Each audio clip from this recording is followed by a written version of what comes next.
Se eu te disser que toda vez que nós íamos fazer intercessão na casa de alguém, algumas irmãs levavam os filhos, e hoje eu posso dizer com conhecimento, intercessão não é lugar de criança. Esse é um testemunho ou um relato de uma seguidora. A paz do Senhor, irmãos, tudo bem?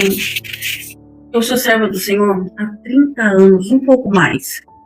Vivi 15 anos dentro de um ministério onde os pastores, a liderança falava que a gente não precisava visitar outras igrejas. E eu estava doida para conhecer uma denominação da qual eu faço parte hoje.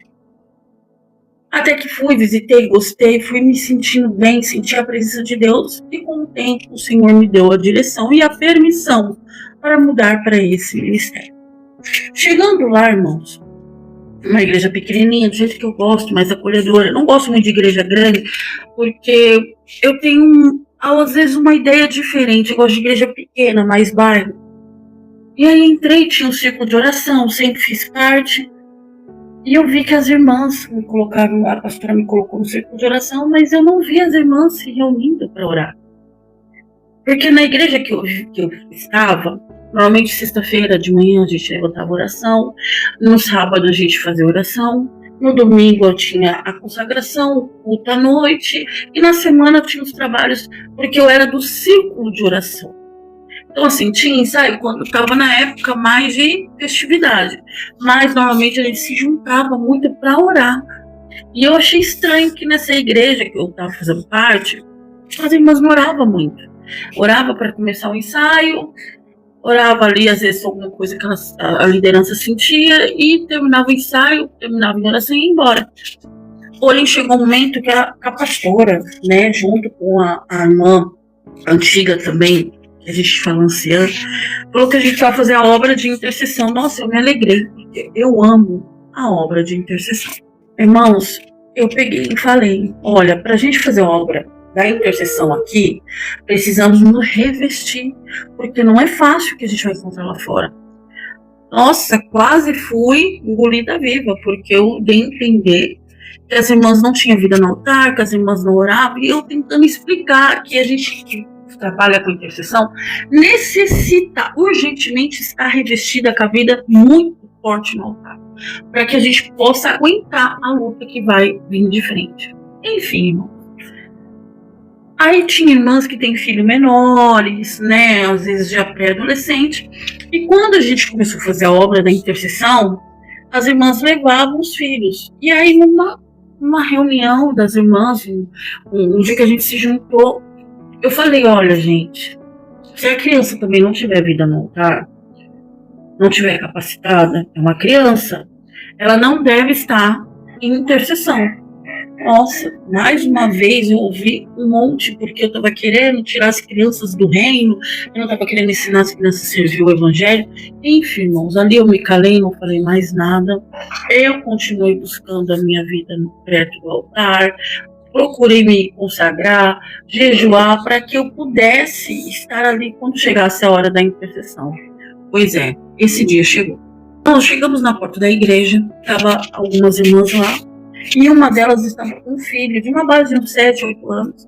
Me olharam torto, sabe? Como se eu não gostasse de criança. Só que eu vi muita coisa nesse evangelho. Não falei nada, cumprimentei a criança, cumprimentei as irmãs, mas eu vi que elas estavam me olhando meio assim, sabe? Fomos para a casa da irmã que pediu oração. Chegou lá, ela nos recebeu muito bem. Uma casa estranha, fria, gelada. Mas aí ela falou, que é frio mesmo, porque é minha casa de laje. Mas tinha algo diferente. A pastora entramos, começamos a conversar, ela contou um pouco sobre a vida dela, muito atribulada, o pai alcoólatra, o irmão, infelizmente, na época, era dependente químico, não é mais, a mãe não era crente, a vida bem atribulada. E aí ela estava caminhando e a palavra do Senhor tinha dito para ela, né, que através da vida dela ia resgatar todos os dela. E aí, na hora, a pastora olhou e falou, olha, irmã, traz uma palavra, que seria eu. Eu abri, saiu Efésios 5:15. Vocês dão uma olhada.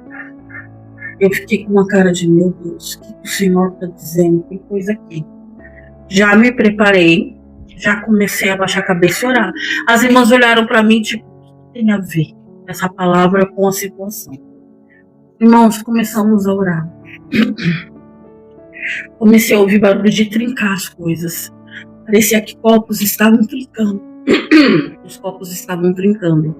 Comecei a ouvir coisas estralando. E eu vi que não era só eu que estava ouvindo. Tinha mais gente ouvindo, mas fingindo que não estava acontecendo nada. De repente, chegou o pai dela. E aí, perguntando se ele queria participar da oração. Ele falou que sim, não estava assim altamente alterado. Estava um pouco, mas não muito. Sentou no sofá e a gente continuou orando. De repente, irmãos, esse homem levantou. Como se alguém tivesse praticamente, quando a pessoa está com o corpo esticado e levanta que nem um robô, ele levantou desse jeito. Muito rápido, ele ficou em pé olhando para nós. Ali as irmãs já perceberam que tinha coisa errada, a pastora também, continuamos orando. De repente aquele homem começou a falar coisa com coisa estranha, começou a manifestar. Irmãos, foi uma vergonha e ao mesmo tempo um aviso. Não foi a maior vergonha que aconteceu. Teve irmã que correu para um corredor que eu acredito que é para cozinha, os quartos. Teve irmã que correu para sala, para fora. Eu sei que na sala ficou eu, a pastora, o rapaz que estava manifestando e a irmã com o filho encurralada no canto da sala. Ali ela abraçou o filho dela e o filho dela ficou assim pro rapaz, pai da menina que estava manifestando.